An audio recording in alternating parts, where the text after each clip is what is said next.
గుంటూరు నగరంలోని శ్యామల నగర్లో ఆంధ్రప్రదేశ్ రాష్ట్ర వ్యవసాయ సహకార సంఘాల ఉద్యోగులు వినూత్న రీతిలో నిరసన వ్యక్తం చేశారు.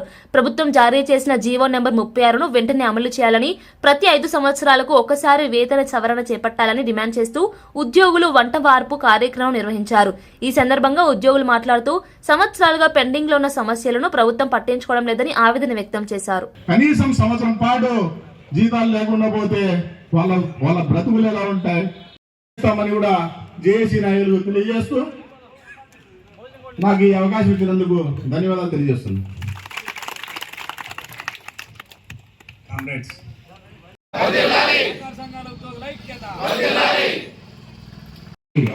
జోహార్ కామ్రేడ్ చెన్నయ్య గారికి ధన్యవాదాలు.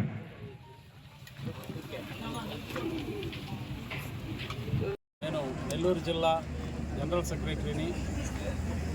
అయితే మేము గత 40 రోజులుగా వివిధ రూపాల్లో మేము ఆందోళన కార్యక్రమాలు చేస్తూ ఉన్నాము.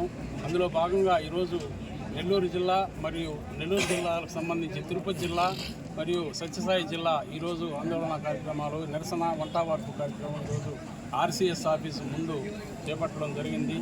మా న్యాయమైన డిమాండ్స్ ఏవైతే ఉన్నాయో వాటిని పరిష్కారం చేయకుంటే ఈ ఆందోళన కార్యక్రమం 12వ తేదీ వరకు జరుగుతుంది.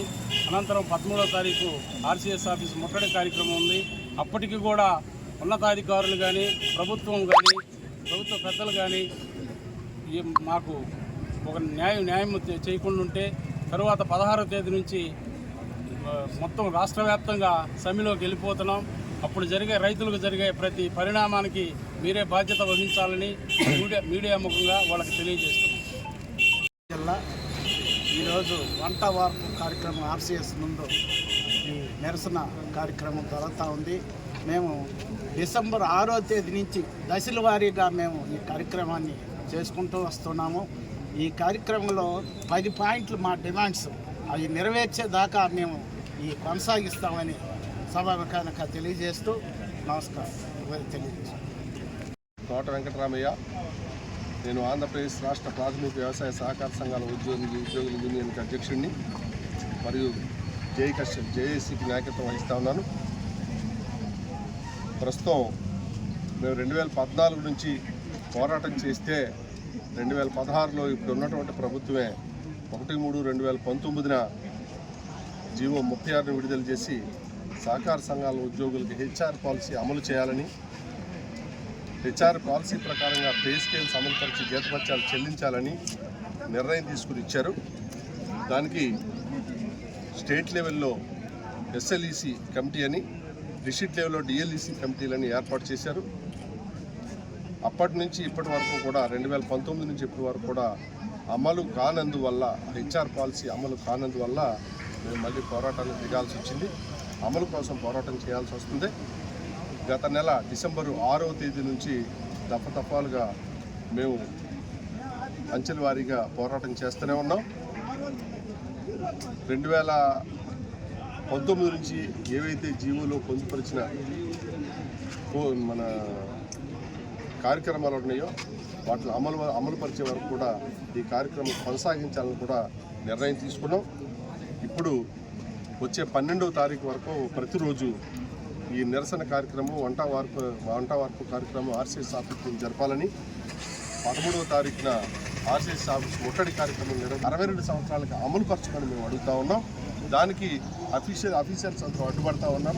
దాన్ని క్లియర్ చేసి ప్రభుత్వ ఉద్యోగుల మాదిరిగా 62 సంవత్సరాలు వయోపరిమితిని కొనసాగించాలని కూడా మేము కోరుతా ఉన్నాం.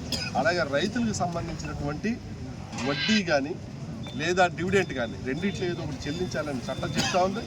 మీరే సర్కులర్ ఇచ్చారు.